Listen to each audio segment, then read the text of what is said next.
temido. ¿Crees que tu madre, que murió dando a luz a un rebelde como tú, se casó por amor? Elías apretó los puños. La mención de su madre siempre era una daga. Desde su muerte, él había sido criado por criadas silenciosas y tutores rígidos, mientras Sancho construía alianzas y guerras y Ramira tejía su red de poder. Si tanto valoras tu corona, quédatela, espetó Elías. Pero no me obligarás a casarme con una extraña por salvar tu orgullo político. Un silencio se apoderó de la sala.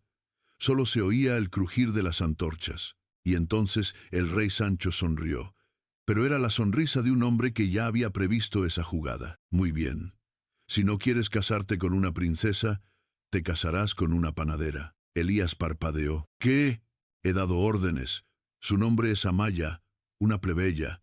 Del mercado central, tu boda será en 7 días y será pública. Ramira desvió la mirada, como si esa decisión le pareciera tan bárbara como poética. Elías sintió que el mundo se le volcaba. ¿Una panadera? ¿Era una broma? ¿Quieres desobedecerme? Muy bien, pero lo harás con harina en las botas y migas en el lecho. Y dicho eso, el rey dio media vuelta. Su capa, ondeando como un castigo, Elías se quedó solo en medio del salón, tragando su rabia, su incredulidad y un miedo que no sabía que tenía. En el mercado central de Monteluz, la mañana olía a pan caliente, especias y rumores. Amaya colocaba las hogazas con manos curtidas por el trabajo y los inviernos. Su delantal estaba manchado de harina y sus ojos de sueños que ya había enterrado. ¿Te has enterado?, le susurró una vecina. Dicen que el príncipe va a casarse con una plebeya, con una de aquí. ¿Una de aquí?, rió otra.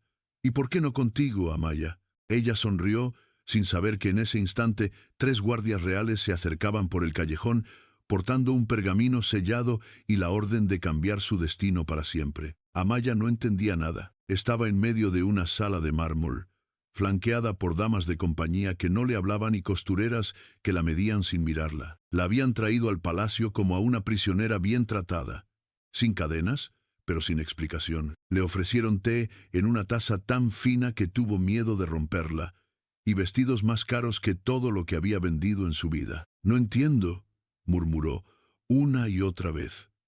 ¿Por qué yo? La respuesta llegó al día siguiente, en la voz áspera del chambelán real. Por decreto de su Majestad Sancho de Monteluz, la ciudadana Amaya será desposada con el príncipe heredero Elías. La ceremonia tendrá lugar en 7 días. Su presencia es obligatoria. No hubo más palabras, no hubo elección, solo un decreto y el rumor que se expandió como fuego en campo seco. La corte entera se escandalizó. ¿Una panadera?, exclamó la marquesa de Valmor. ¿Qué será lo próximo? ¿Un porquero con título de conde? Debe ser un castigo, susurraban otros. El príncipe se negó a cumplir el deber y ahora lo hunden en harina. Amaya se convirtió en el tema de cada conversación. Algunos se burlaban. Otros, en secreto, admiraban el valor de enfrentarse al linaje con solo su nombre y su oficio. Catalina, la noble caída en desgracia, observaba todo desde la distancia. No lloró, no se quejó, pero aquella noche caminó hasta el templo abandonado de la antigua orden de velarias sacerdotisas del conocimiento, donde había ocultado un pequeño cofre hacía 20 años. Allí, entre polvo y promesas rotas, Catalina desenterró el pasado. Elías se negó a hablar con Amaya los primeros días. Estaba herido, humillado, furioso. Pero cuando la vio por primera vez en el jardín de los lirios, la única zona del palacio donde aún se sentía libre, se detuvo. Ella estaba sola, sentada sobre la fuente seca, con los pies descalzos. Tenía un libro en la mano y un colgante colgando del cuello. Un óvalo de plata envejecida con un símbolo que no reconoció. Pensé que los panaderos no leían, dijo él, casi como una provocación. Amaya levantó la vista sin miedo. Y yo pensé que los príncipes sabían presentarse. Elías esbozó una sonrisa. Por primera vez en semanas, Elías dijo, Amaya. Se quedaron en silencio. Y por un instante, el palacio desapareció. Los días pasaron. Ella no intentó agradarle. No trató de seducirlo. Simplemente fue. Caminaba con paso firme, respondía con franqueza y a veces reía de cosas que él no entendía. Elías comenzó a buscarla, primero por curiosidad, luego por costumbre, después porque en su presencia el mundo no parecía tan cruel. Una noche, mientras ella le contaba la historia de cómo su madre la había encontrado envuelta en harapos junto a un río y la crió como propia, él no dijo nada, solo la observó. ¿Y el colgante?, preguntó, señalándolo. Siempre lo llevé. La mujer que me crió dijo que lo tenía cuando me encontró. Nunca supe qué significa. Elías lo sostuvo un segundo entre los dedos. Un símbolo extraño, dos aves enfrentadas, con las alas entrelazadas y una estrella de 8 puntas. Parece antiguo, susurró. Muy antiguo. Ninguno de los dos sabía que en ese momento una sombra los observaba desde las columnas. Ramira, la reina, la que no soportaba compartir poder. Faltaban 3 días para la boda, y en la penumbra de sus aposentos, la reina Ramira ordenó al duque Íñigo una misión silenciosa. Averigua todo sobre ese colgante. Y sobre la panadera, si hay algo que pueda arruinarnos, quiero saberlo antes que nadie. El destino se había puesto en marcha, y ni siquiera el rey lo sabía aún. Esa noche, Monteluz durmió incómodo. El pueblo celebraba a regañadientes la boda real. Algunos brindaban por la novedad, otros se burlaban del nuevo linaje de la realeza. En la alcoba asignada a los recién casados, Elías y Amaya no cruzaron palabra durante horas. Solo al filo de la madrugada, cuando ya pensaban que el silencio los vencería, Amaya dijo: «No te preocupes, no espero amor, solo respeto». Él la miró como si no entendiera qué significaba esa palabra. «¿Y tú qué esperas?». «Paz», dijo ella, «y que me dejen volver a hornear algún día». Elías soltó una risa breve, amarga, pero por dentro sintió una punzada de vergüenza, porque había creído que ella venía a robarle algo, y ahora comprendía que no pedía nada. En otro ala del castillo, la reina Ramira sostenía el colgante en sus manos. Lo había mandado a robar del joyero personal de Amaya esa misma noche, por órdenes del duque Íñigo. «Es exactamente igual al emblema de Belvaria», murmuró. «Maldita sea». El duque, pálido como el mármol, susurró: «Si esto es lo que creemos, esa muchacha no es una panadera. Es una amenaza», dijo la reina. «Y si el rey lo descubre, podría dudar hasta de mí». «¿Qué haremos?». «Desaparecerá», respondió Ramira. «Pero no ahora, no tan pronto. Primero la haré parte del juego, luego del olvido». Y así se selló el destino de Amaya con una frase dicha al oído en la oscuridad. Sin que ella lo supiera, su linaje había sido descubierto, pero no por aquellos que podían salvarla, sino por quienes temían lo que representaba. Y mientras la corte dormía, Catalina abrió por fin el cofre enterrado en el templo, sacó una hoja de pergamino. En ella, con una caligrafía que no era la suya, se leía: «A quien encuentre a la heredera de Belvaria, protégela, pues su sangre traerá justicia y su nombre restauración». Catalina miró al cielo. El tiempo había llegado. La vida en palacio tenía ritmos que Amaya jamás había imaginado. El amanecer no se saludaba con el olor del pan, sino con un desfile de doncellas que traían vestimentas de seda, peinados complicados y agendas llenas de compromisos vacíos. Amaya no entendía nada de política, pero sí entendía los silencios, las miradas que no se dirigían a los ojos, las palabras disfrazadas de cortesía que apuñalaban por dentro. Sabía reconocer el veneno detrás de un brindis, la humillación escondida en un cumplido, y por eso empezó a jugar un juego que nadie esperaba, el de la paciencia. Mientras tanto, Elías reaparecía poco a poco en la vida pública. Aunque aún cargaba con la vergüenza de un matrimonio impuesto, algo en su interior comenzaba a cambiar. No era amor aún, pero era una grieta, y por esa grieta entraba la duda. ¿Y si su padre se había equivocado? ¿Y si ella era más que lo que parecía? Una tarde, durante una reunión con comerciantes y artesanos del reino, Amaya pidió permiso para hablar. «Majestad, los impuestos al trigo están ahogando a los panaderos. Si no pueden producir, no habrá pan ni para las cocinas del castillo». Todos quedaron en silencio. Elías, incómodo, miró al ministro de Economía. Este se rió. «¿La princesa quiere gobernar con recetas?». Amaya no se inmutó. «No, solo quiero que el reino coma». La frase, dicha con calma, se esparció como pólvora entre los presentes. y Elías por primera vez la miró con respeto verdadero. Pero los muros del castillo guardaban secretos más antiguos que el pan y más peligrosos que la política. Dorian, el anciano escribano, no había sido encerrado, había huido, vagaba por los pueblos buscando a alguien que escuchara su historia. Nadie le creía, hasta que una mañana, en la posada del Valle Azul, una joven curandera lo escuchó con atención. Él le mostró un viejo dibujo, el colgante de Belvaria. Lo he visto, dijo ella. Una mujer en el mercado lo llevaba. Tenía ojos tristes y manos de fuego. Dorian lloró. Y con los ojos empañados, supo que debía regresar a Monteluz, aunque le costara la vida. En la corte, la tensión crecía. Catalina, cada vez más inquieta, comenzó a dejar pequeñas pistas. Documentos antiguos, fragmentos de canciones de cuna que hablaban de una princesa escondida, y un día dejó una flor seca dentro de un libro en la biblioteca real.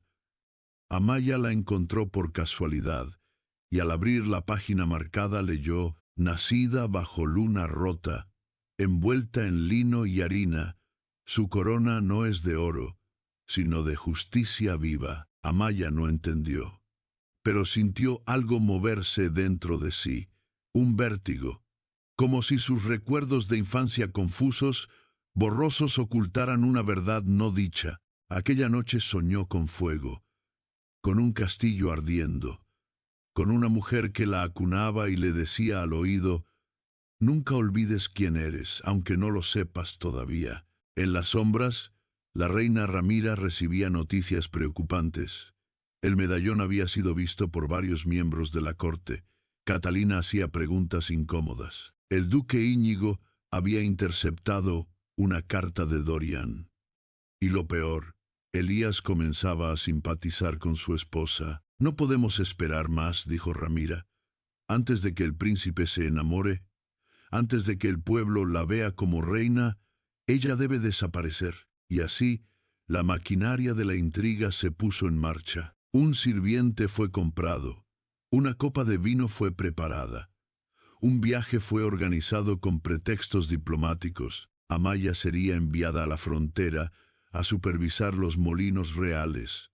Un encargo de confianza, pero era una trampa. Elías, ajeno a todo, pasó por la cocina esa noche. La encontró sola, sentada junto al horno, removiendo un pequeño bol de masa como si aún fuera su hogar. «¿No puedes dormir?», dijo él. «No.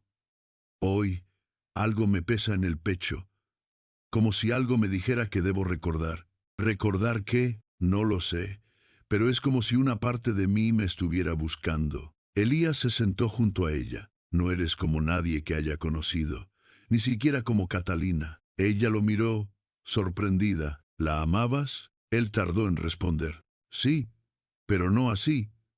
No como esto, que no sé lo que es». Y en ese instante, por primera vez, no hubo distancia entre ellos. Ni coronas, ni castillos, ni rencores, solo pan, y fuego, y verdad. La mañana siguiente, el castillo despertó con un anuncio. La princesa Amaya partiría hacia la frontera norte para inspeccionar los molinos de grano, una encomienda real en nombre del rey Sancho. Amaya, aunque perpleja, no se negó. Sabía que no podía rechazar una orden del rey sin generar sospechas. Pero algo dentro de ella vibraba con inquietud. Desde aquel sueño con fuego y aquella flor seca entre páginas, la sensación de estar al borde de una revelación no la dejaba en paz. Antes de partir, se encontró con Elías en el jardín de los sauces. Él estaba allí, esperándola como si lo hubiese sabido. «No quiero que vayas», le dijo. «No puedo negarme», respondió ella. Elías dudó. No era el príncipe arrogante de semanas atrás. Había algo más humano en sus ojos, algo más frágil, como si empezara a comprender que el poder no está en las órdenes, sino en la verdad. «Prométeme que volverás», dijo al fin. Amaya sonrió con suavidad. «Solo si tú me lo prometes también». El viaje hacia la frontera fue lento y vigilado. 2 carruajes, 6 soldados. y una dama de compañía elegida por Ramira, la silenciosa Clara, de mirada tan suave como sus cuchillos ocultos. En los pueblos la gente se acercaba a saludar. No la llamaban princesa, la llamaban la panadera del príncipe, la mujer del pueblo, la que habla con los molineros como si fueran sus hermanos. En una aldea, un anciano la detuvo y le dio una pequeña piedra blanca. Mi madre decía que si te daban esto sin que lo pidieras, era señal de que tu sangre viene del río sagrado. Amaya lo agradeció sin entender, pero la piedra, al contacto con su piel, pareció calentarse, como si respondiera a algo dormido. Mientras tanto, en Monteluz, Catalina seguía hurgando. Ya no era por celos, era por justicia, por redención. Aquella noche de hace 20 años, cuando ocultó a la bebé real y la entregó en secreto a una mujer sin hijos, había marcado su alma para siempre. Lo hizo por compasión, pero también por miedo. Ahora, ver a Amaya entre los muros del castillo removía un pasado que ya no podía ignorar. Y entonces sucedió. Catalina halló en los archivos secretos una carta sellada por el antiguo escribano del reino de Belvaria. Una carta que hablaba de la bebé salvada, del colgante desaparecido, de una panadera adoptada. No quedaban dudas. Amaya era la heredera de un reino destruido por el mismo trono que ahora ocupaba. En la frontera los molinos funcionaban a medias. Las máquinas estaban oxidadas, los trabajadores mal pagados y los graneros casi vacíos. Amaya, sin ser experta, entendió que algo no encajaba. Los libros de cuentas eran un desastre. Las cifras no cuadraban. Y entonces, una mujer mayor, con manos curtidas por el trigo, se le acercó. No deberías estar aquí, niña. ¿Por qué lo dice? Porque estás destinada a algo más grande. Porque tus ojos no pertenecen a estos campos, sino a una historia olvidada. Amaya la miró con el alma paralizada. ¿Quién es usted? Solo alguien que recuerda. Estuve en Belvaria, vi la sangre correr por las piedras. Te vi en brazos de una mujer que lloraba y corría entre los viñedos ardiendo, y en ese instante los recuerdos volvieron como oleaje. El humo, la voz de una mujer que cantaba para que no llorara, el fuego reflejado en la plata del medallón.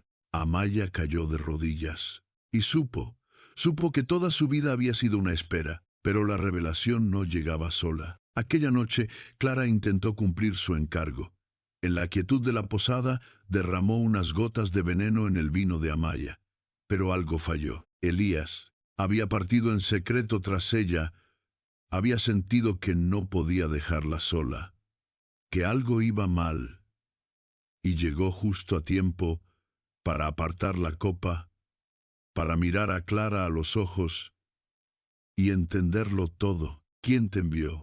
Clara, antes de morder una cápsula escondida bajo su lengua, susurró una sola palabra: Ramira. Amaya, temblando aún por la revelación de su pasado y el intento de envenenamiento, se refugió en los brazos de Elías. Ya no había fingimientos entre ellos, ni distancia, ni orgullo, ni deberes, solo una verdad que dolía y un futuro que aún no sabían cómo enfrentar. Tienes sangre de reina, le dijo él, y eso no lo cambia ni el pan ni el trono.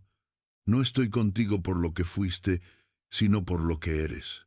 Y Amaya, con lágrimas secas y mirada firme, respondió: entonces ayúdame a recuperar lo que soy, no por venganza, sino por justicia. Y así, bajo las estrellas de la frontera, nació una alianza que no se basaba en poder ni en pactos, sino en algo mucho más temido por los tiranos, una unión verdadera. El regreso a Monteluz fue más silencioso que la partida. Elías y Amaya no hablaron mucho durante el trayecto.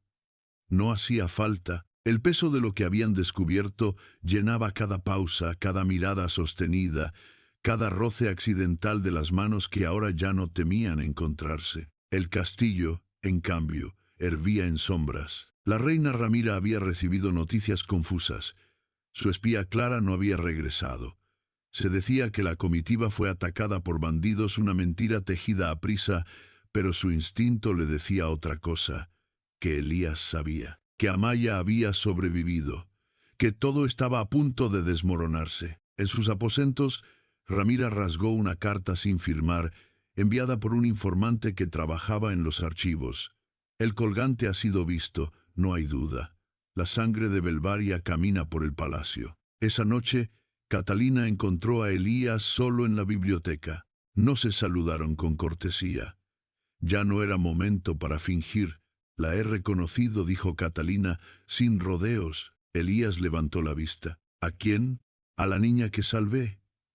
A la heredera de Belvaria. A tu esposa. Elías se quedó inmóvil. No necesitaba más pruebas.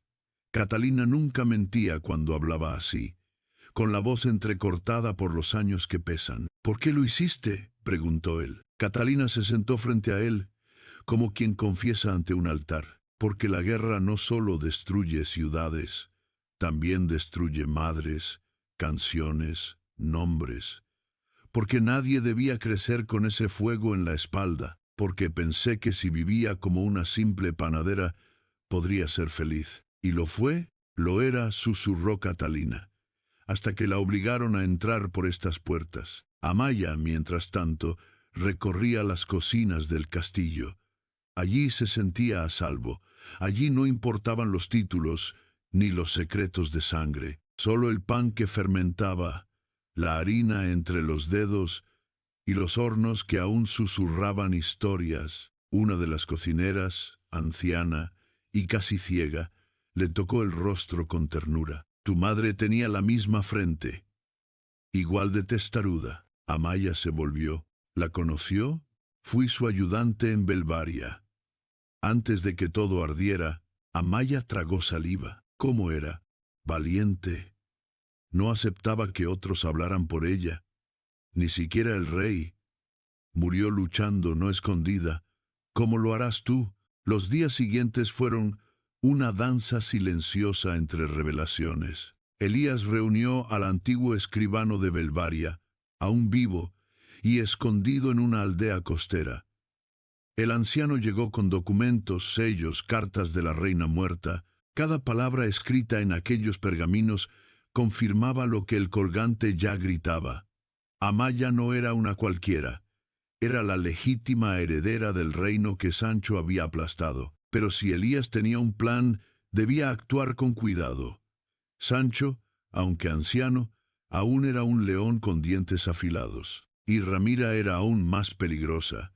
Su ambición no tenía límites, y su miedo a perderlo todo la volvía impredecible. Y en ese clima de tensión llegó la invitación, un banquete diplomático, reinos vecinos, embajadores, futuros aliados.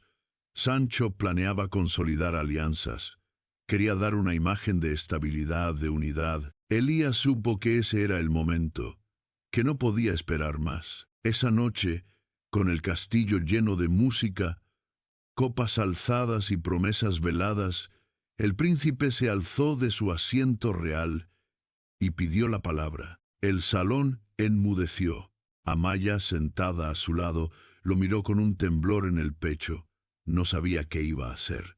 Solo vio cómo él sacaba un estuche de terciopelo y de él los documentos sellados, el colgante, colgando como una luna antigua. Hay verdades, dijo Elías, su voz clara, que no pueden seguir enterradas. Verdades que fueron cubiertas por el fuego y por el miedo. El rey Sancho frunció el ceño. ¿De qué hablas, hijo? De justicia, respondió él, de nombres borrados de la historia, de una niña arrancada de su cuna y condenada a olvidar quién era, de una reina asesinada por la ambición y una heredera escondida entre harina y hornos. El murmullo fue como una tormenta creciendo. Todos se miraban. El vino temblaba en las copas. ¿Qué insinúas?, dijo Ramira, de pie, pálida. Elías volteó hacia Amaya. No insinúo, afirmo. Mi esposa no es solo la panadera del mercado, es Amaya de Belvaria, la hija de la reina Selene, la legítima heredera de un reino que este trono destruyó. Sancho se levantó, fuera de sí. Su espada voló del cinto. pero no dio ni un paso. Los guardias reales, muchos de los cuales habían crecido escuchando las historias de Belvaria en sus hogares, bajaron sus lanzas y se interpusieron. «El pueblo tiene derecho a saber», dijo uno. En las puertas del salón, Catalina apareció. Caminó con lentitud, y cuando llegó al centro, alzó una carta envejecida por el tiempo. «Yo escondí a la bebé. Yo la salvé». Silencio absoluto. Y después, un grito. No dentro del castillo, sino fuera. Una multitud se había reunido. El rumor del linaje de Amaya ya recorría las calles como fuego, y el pueblo estaba allí, con antorchas en alto, exigiendo que se escuchara la verdad. Sancho bajó la espada. Su rostro era el de un hombre derrotado por su propio pasado, y sin decir palabra, salió del salón. Sus pasos resonaron como un eco vacío. Amaya, de pie en el centro de la sala, no lloró. Solo alzó el rostro, mirando de frente a quienes la habían despreciado y ahora la veían con ojos nuevos. «No quiero venganza», dijo. «Solo quiero que se sepa quién soy y que se haga justicia para todos los que no pudieron contar su historia». El silencio que dejó la salida del rey fue más profundo que cualquier grito. Nadie se atrevía a moverse. Nadie alzó su copa ni retomó el festín. El corazón del castillo de Monteluz se había detenido porque la verdad acababa de abrirse paso como una tormenta. Amaya seguía de pie en el centro del gran salón, sin corona ni joyas, sin más escudo que su voz firme y el medallón que colgaba de su cuello como una verdad irrefutable. Y sin embargo, en ese momento era más reina que cualquiera de los que la habían juzgado. Catalina permanecía a su lado, y por primera vez en muchos años sus ojos reflejaban paz. Elías bajó del estrado. Caminó hasta Amaya y, sin importarle el protocolo, tomó su mano frente a todos. «Ella es mi esposa», dijo, «y será mi reina, pero no porque lleve sangre real, sino porque me enseñó a ser un hombre libre». Las palabras rompieron el embrujo. Algunos nobles se pusieron de pie, confundidos, furiosos. Otros miraban al suelo, avergonzados, y entre ellos la reina Ramira temblaba. «Mentiras», gritó Ramira, avanzando hacia el centro. «Todo esto es una conspiración para quitarle el trono a mi hijo. Una impostora no puede venir a arrebatar lo que es nuestro». «¿Tu hijo?», preguntó Elías. «¿Cuál hijo, Ramira?». Un nuevo silencio. Muchos en la corte habían oído rumores que Ramira, aún en edad fértil, buscaba un heredero con la ayuda de su amante secreto, el duque Íñigo, que querían desplazar a Elías del linaje, que la corte sería purgada tras el ascenso de un nuevo rey. Pero eran rumores, hasta ahora. Ramira entendió que su tiempo se acababa. Se volvió hacia Íñigo buscando apoyo, pero el duque no estaba. Había desaparecido del salón minutos antes, como una rata que huye antes de que el barco se hunda. «Guardias», ordenó Elías, «que la reina sea escoltada a sus aposentos. Nadie entra ni sale hasta nueva orden». Los soldados dudaron. Ramira los miró con el mismo desprecio con el que siempre los había tratado, y ellos por primera vez no agacharon la cabeza. «Soy la reina». «Lo fuiste», susurró Amaya, pero no por mucho tiempo. En los días siguientes, el castillo se convirtió en una colmena de susurros, arrestos y documentos abiertos. Catalina entregó la carta que había guardado durante 20 años. El escribano de Belvaria testificó ante el consejo, y se encontraron nuevos testigos, antiguos sirvientes, soldados retirados, incluso un viejo joyero que había fabricado el medallón de la reina Selene. Cada pieza encajaba. La historia de Amaya no era una fantasía romántica, era una herida real, un crimen de Estado, y con cada testimonio la verdad se hacía más pesada y más poderosa. Ramira fue juzgada en un tribunal especial, no por traición. Aún no había pruebas suficientes de su conspiración con Íñigo, pero sí por ocultar información clave sobre el linaje de Amaya, por manipular al consejo y por abuso de poder. Fue condenada al exilio en la Abadía de las Nieblas, un convento aislado donde no llegaban las noticias ni las cartas. El pueblo no lloró su partida. Sancho, por su parte, no volvió a hablar en público. Se refugió en la fortaleza de Piedra Alta, una construcción antigua entre las montañas que él mismo había mandado restaurar. Nadie lo obligó a irse. Él mismo firmó la abdicación con manos temblorosas, una madrugada sin testigos. Dicen que desde entonces escribe cartas que nunca envía.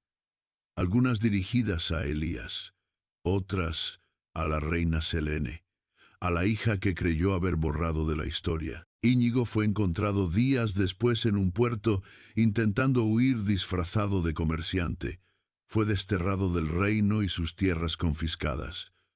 Su linaje, manchado por la traición, perdió todos los títulos. El Consejo de Nobles se reestructuró. Muchos dimitieron. Otros pidieron perdón públicamente. Y por primera vez, el pueblo tuvo voz en la reestructuración del gobierno. No por revolución, sino por convicción.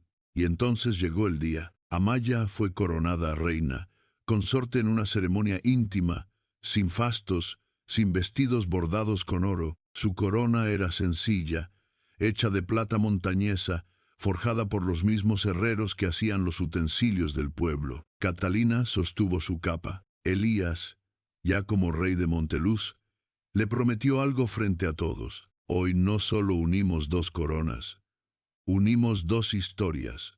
Belvaria no volverá a ser un reino perdido.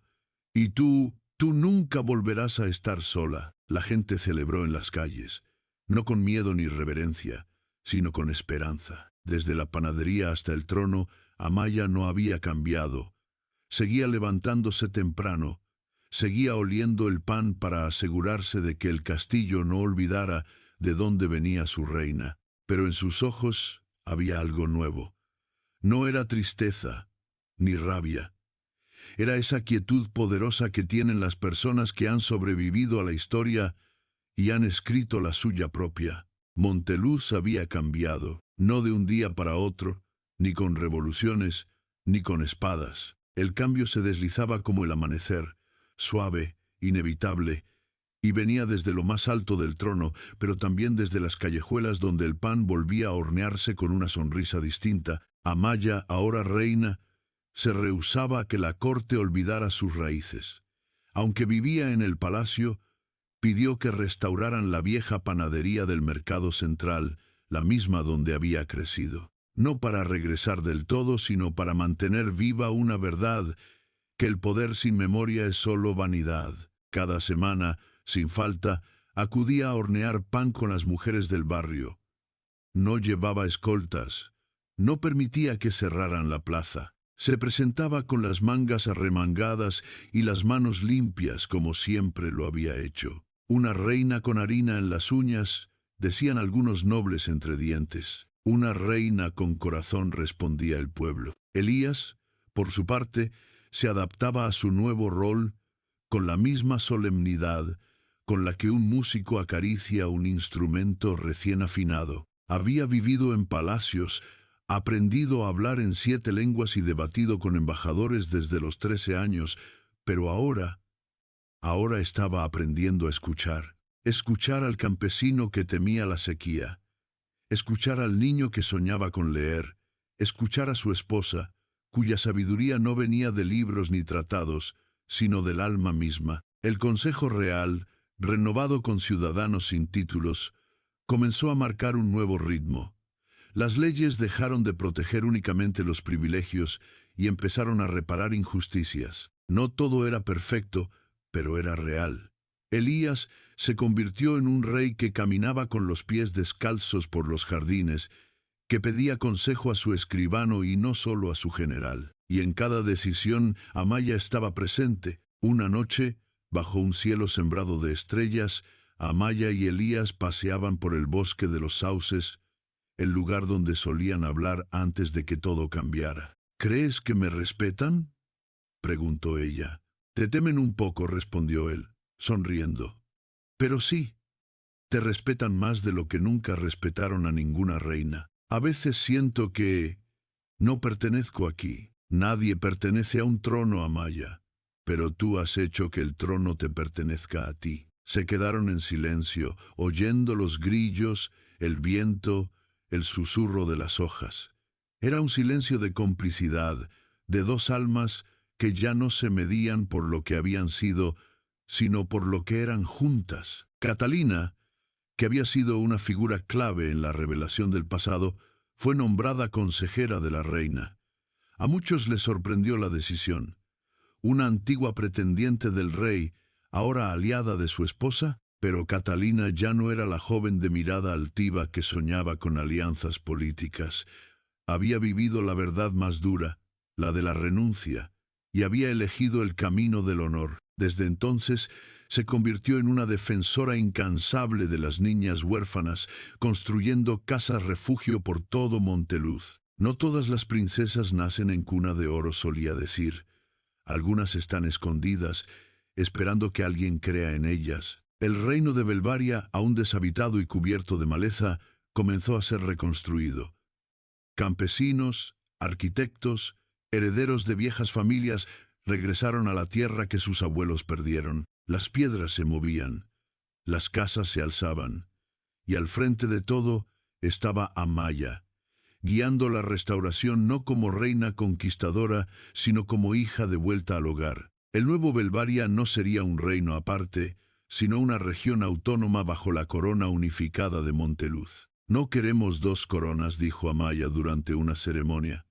Queremos un corazón más grande. La primera estatua que se levantó en Belvaria no fue de reyes ni soldados. Fue de la mujer que salvó a la bebé aquella noche de la masacre. La panadera, su madre adoptiva, la misma que le enseñó a amasar pan y a amar en silencio.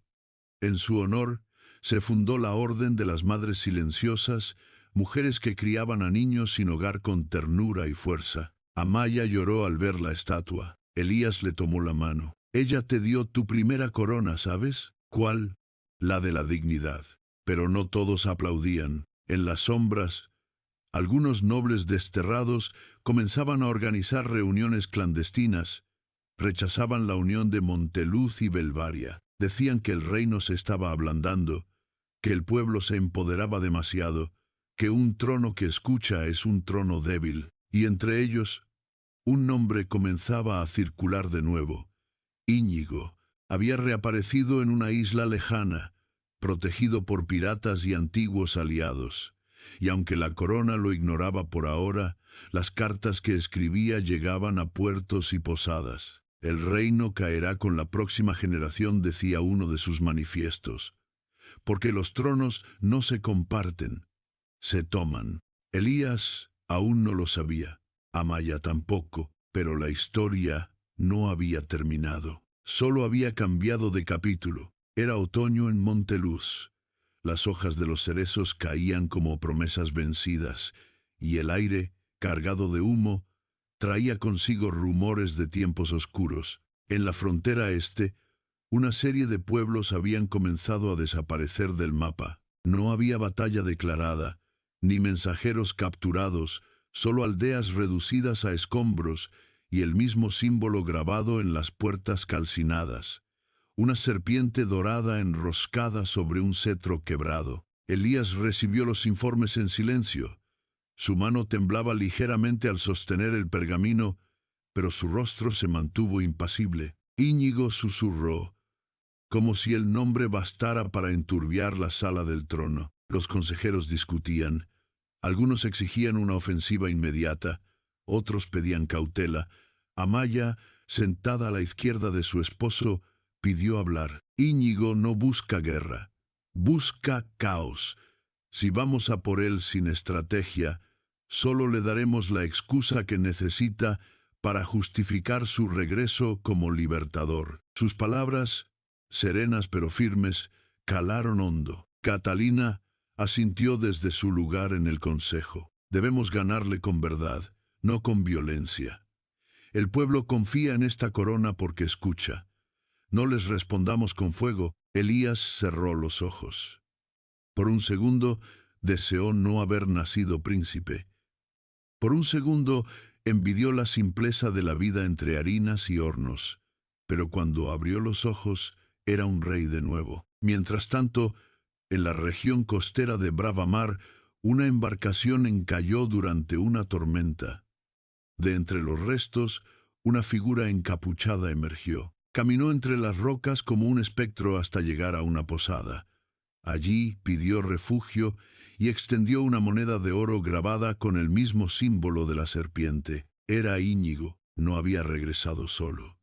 A su lado viajaban mercenarios, alquimistas exiliados y un antiguo clérigo que había sido expulsado del templo real por conspirar con los enemigos del reino. En las sombras de Bravamar, Íñigo comenzó a construir su ejército. Ellos creen que el pueblo los ama, decía en voz baja, mientras las espadas se afilaban. Pero el amor no basta cuando el hambre llega, ni cuando las tierras son divididas entre plebeyos. Pronto entenderán que un trono compartido es un trono débil. Amaya, ajena aún a los movimientos exactos del duque caído, recibía en el palacio a un grupo de sabios de Belvaria. Habían desenterrado antiguos textos que hablaban de las primeras alianzas entre su reino perdido y el de Monteluz, mucho antes de que la guerra lo arrasara todo. Estas escrituras muestran que nuestros pueblos ya fueron hermanos. Una vez dijo uno de los ancianos, que incluso hubo un juramento de unión sellado por sangre entre los primeros reyes. Amaya observó los textos con reverencia. Entonces no estamos creando algo nuevo, susurró. Solo estamos recordando lo que ya fuimos. Esa noche soñó con fuego. No con el calor del horno, sino con llamas que devoraban mapas.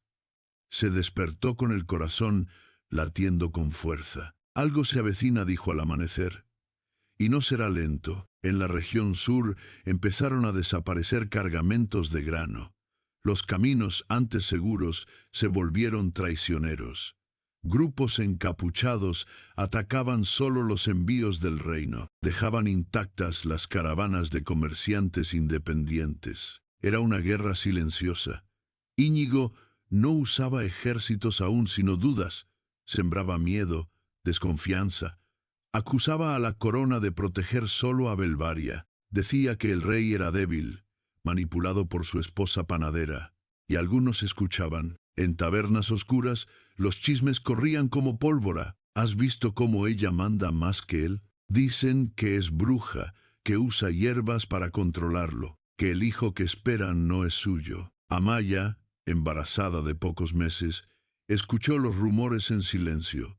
No lloró, no gritó, solo fue al mercado, compró flores y volvió a hornear pan. Que vean que sigo aquí, dijo.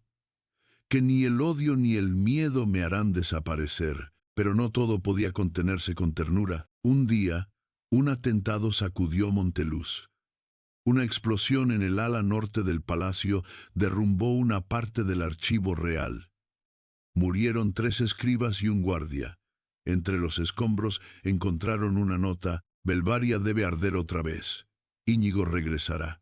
Fue entonces cuando Elías comprendió que ya no podía evitar la guerra, pero tampoco podía librarla como su padre lo habría hecho. Ganaremos, sí, pero con justicia, no con furia, dijo al consejo.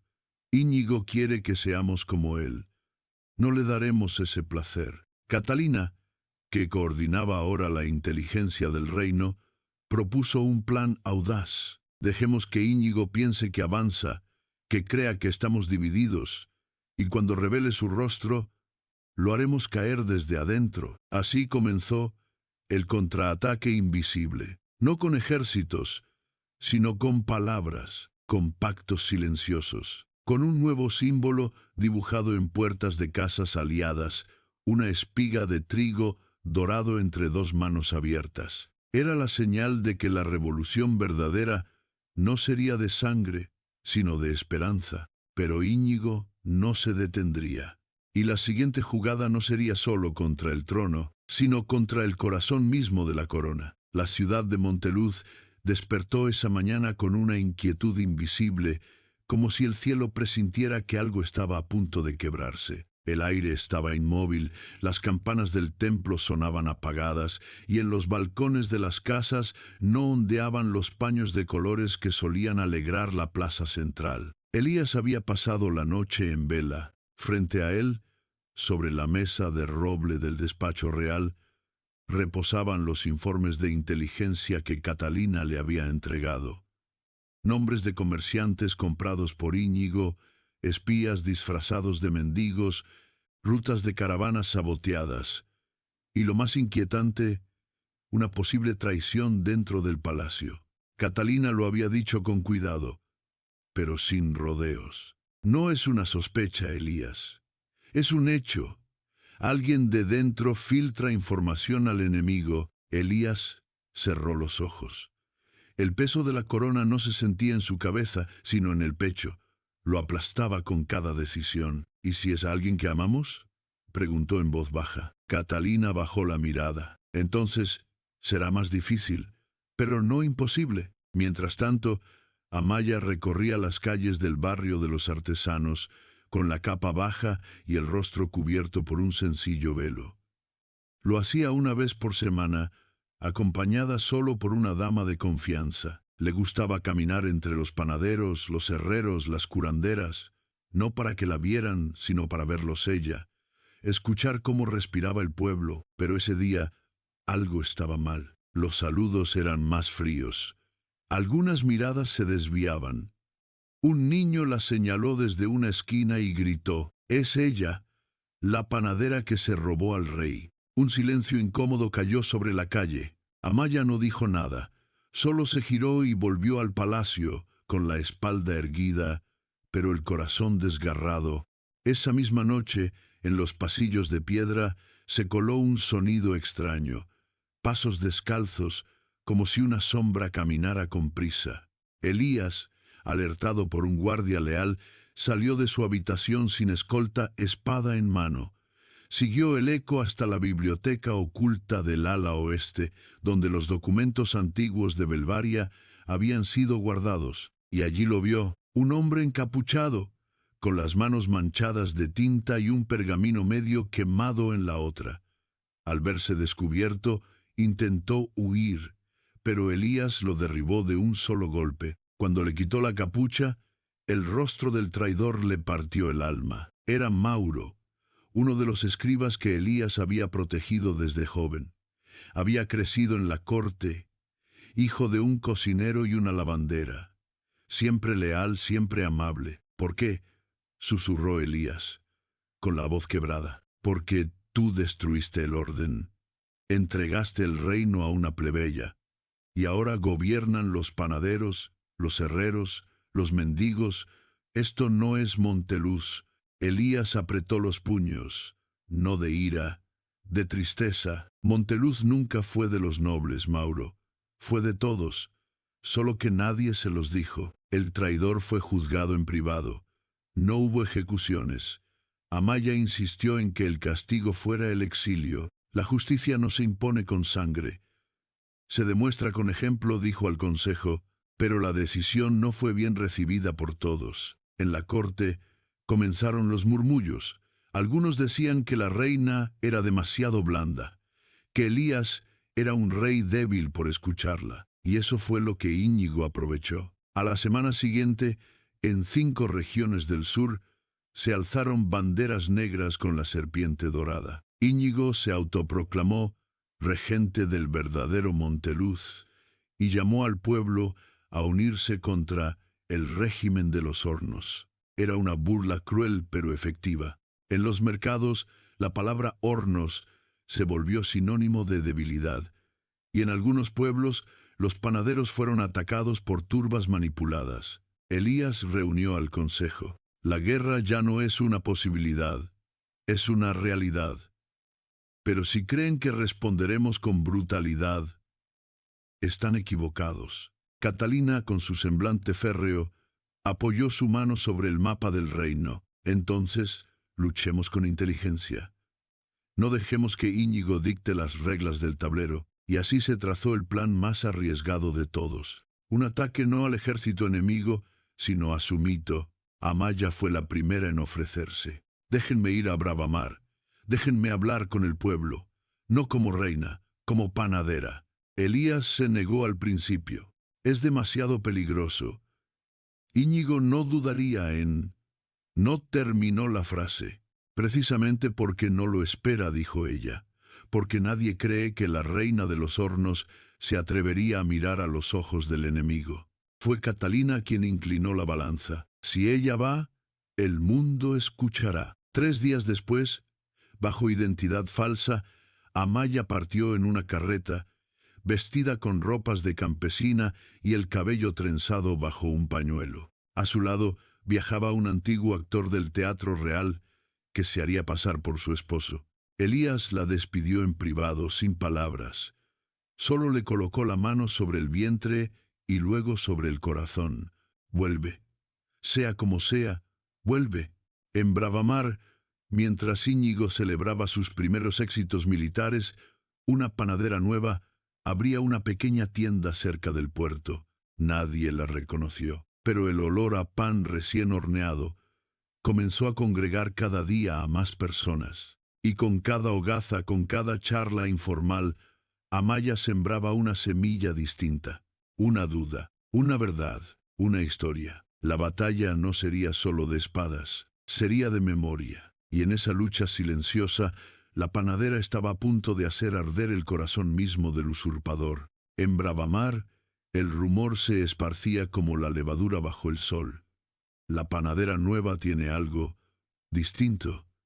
Algunos decían que era su manera de hablar, como si las palabras tuvieran historia, otros que sus ojos sabían más de lo que contaban. Pero lo que realmente empezó a encender las conversaciones fue algo más sutil, la forma en que escuchaba. Amaya no hablaba de política. No mencionaba al rey, ni al duque Íñigo, ni siquiera a la guerra. Solo hablaba de pan, de abuelas que amasaban antes del alba, de historias que escuchaba de niña en las cocinas, pero cada palabra dejaba una grieta en los muros del miedo, porque era imposible no notar que entre sus cuentos se escondía una verdad. Los pescadores empezaron a pasar más tiempo en su tienda. Los niños iban a comprar pan, aunque sus madres ya tuvieran en casa. Y una anciana, una de las comadres más respetadas del puerto, dijo en voz alta una tarde: «Yo no sé quién eres, pero no eres una cualquiera». Amaya sonrió. «Soy alguien que no ha olvidado lo que importa». Mientras tanto, en Monteluz, Elías recibía informes contradictorios. Íñigo había tomado 3 fortalezas, pero en las ciudades conquistadas no lograba mantener el orden. La gente se organizaba, los mercados no respondían a sus decretos, y en todas partes comenzaban a aparecer panfletos con frases como: «La nobleza no se hereda, se cultiva, no hay corona más pesada que la del que gobierna con miedo». Eran palabras que Elías reconocía. Eran de Amaya. «Está ganando sin espadas», dijo Catalina. «Está ganando con fuego lento». Pero con cada victoria simbólica también crecía el peligro. Íñigo, furioso por la lenta erosión de su poder, envió espías a Bravamar. Prometió una recompensa exorbitante a quien entregara a la agitadora de pan. Y una noche, mientras Amaya recogía los sacos de harina, 2 hombres la siguieron hasta el callejón trasero. La atraparon entre sombras. «Te buscábamos, reina de las migajas», dijo uno, con una risa cruel. Pero antes de que pudieran hacer algo más, una figura emergió del tejado. Una mujer, envuelta en capa gris, que se movía como una sombra. En cuestión de segundos, los 2 hombres estaban inconscientes en el suelo. Amaya no alcanzó a gritar. La mujer se quitó la capucha. Catalina susurró: «¿De verdad creíste que te dejaríamos sola?». Amaya la abrazó, sin palabras. «Has hecho más que todos nosotros en semanas», dijo Catalina. «Pero ya no hay tiempo para más sutilezas». En los días siguientes, Catalina y Amaya reunieron en secreto a líderes comunales, antiguos aliados de Belvaria, y hasta comerciantes que se habían rebelado contra los impuestos del duque. En menos de una semana, Bravamar se convirtió en un polvorín listo para estallar. Fue entonces cuando llegó el escribano. un anciano con la voz rota y los dedos torcidos por la artritis. Traía un paquete envuelto en tela roja, los registros originales de nacimiento de la Casa Real de Belvaria, entre ellos el documento más esperado, el acta de la princesa Amaya de Belvaria, nacida bajo el signo del sol roto, hija del rey Tamar y la reina Liana. Amaya lo sostuvo con las manos temblorosas. «Entonces, ¿es cierto?», preguntó. «¿Soy ella?». El escribano asintió. «No lo sabías, pero tu corazón lo recordaba». Catalina puso una mano en su hombro. «El pueblo está listo para saber la verdad». Pero entonces Amaya dijo algo que nadie esperaba. «No quiero una corona. No quiero venganza. Quiero justicia y pan en todas las mesas». Catalina la miró con respeto renovado. «Entonces tendrás que ganarte esa justicia como lo hiciste todo, paso a paso». Y así se decidió. No habría proclamación, ni desfile, ni trono improvisado. Habría una marcha, una sola, desde Bravamar hasta Monteluz, a pie, con campesinos, pescadores, artesanos, todos los que quisieran unirse. Una marcha silenciosa, sin armas, pero con miles de pies pisando la tierra con una sola intención: decir basta. La noticia voló más rápido que cualquier cuerno de guerra. Íñigo, enfurecido, movilizó tropas para interceptarla.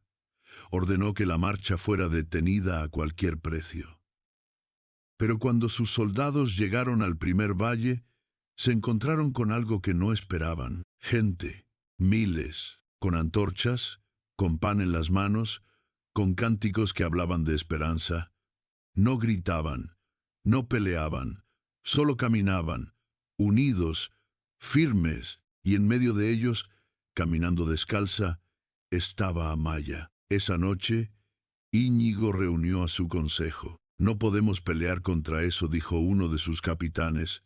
«No es una batalla, es un juicio». Íñigo se levantó de la mesa, sus ojos inyectados de furia. «Entonces quemaremos el veredicto». Pero ni siquiera él podía detener la marea. Elías, desde Monteluz, veía acercarse la marcha, no con temor, con orgullo y con una lágrima, porque sabía lo que venía. La reina sin corona estaba por entrar a la ciudad, y con ella el fin del miedo. Los muros de Monteluz no habían visto algo así en generaciones. Desde las torres, los centinelas no daban crédito a sus ojos.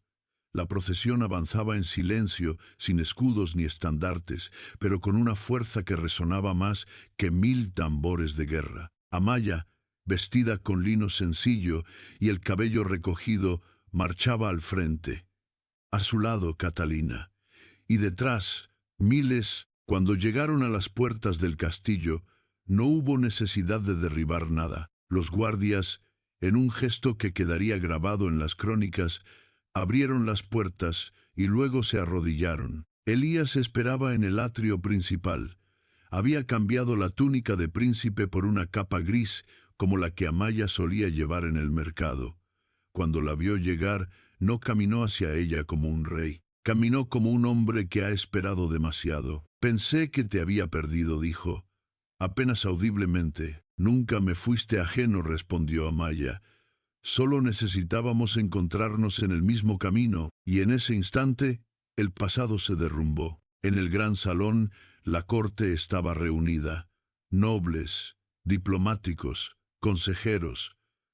Todos esperaban una declaración, una sentencia, una coronación tal vez. Pero lo que obtuvieron fue algo mucho más inesperado. Amaya subió al estrado y mostró el medallón de Belvaria. Después, desplegó el acta de nacimiento, y luego, con voz firme, habló al pueblo que la escuchaba desde dentro y desde fuera del palacio. «No vine aquí a reclamar venganza, vine a devolver lo que se les ha robado por generaciones, la verdad.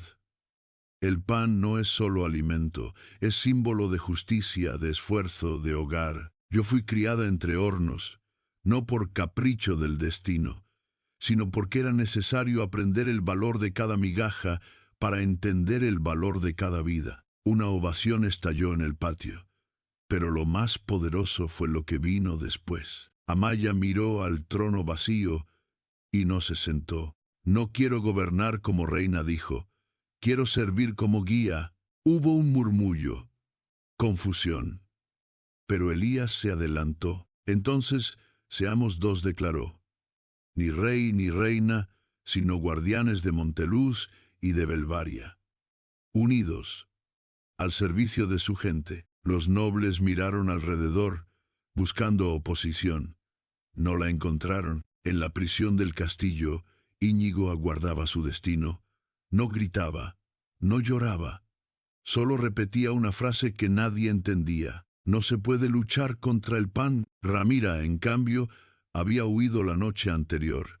Se decía que un barco misterioso la recogió antes del amanecer. Nadie volvió a verla, pero el mar, dicen, guarda secretos de los que nunca se vuelve. Pasaron semanas, luego meses. Amaya y Elías, lejos de gobernar desde una torre, recorrían los campos, reconstruían Belvaria piedra por piedra. Reunificaron gremios, restauraron escuelas, y en cada pueblo levantaron hornos donde el pan era horneado por y para todos. Una nueva tradición nació en ese tiempo. Cada semana, en la plaza de Monteluz, se cocinaba una hogaza gigantesca a la que llamaron la hogaza del pueblo, y Amaya cada domingo la partía con sus propias manos. Una mitad se enviaba a los lugares más humildes del reino. La otra se compartía entre todos los presentes. Mientras haya pan, decía, habrá esperanza. Y así fue como aquella panadera que creció sin saber su linaje, sin buscar poder ni venganza, llegó a ser el alma de un reino. Su historia no terminó en un trono de oro, sino en cada mesa donde se comía sin miedo. Y aunque muchos la llamaron reina, ella siempre respondió igual. Solo soy Amaya, la hija de Belvaria y del pan.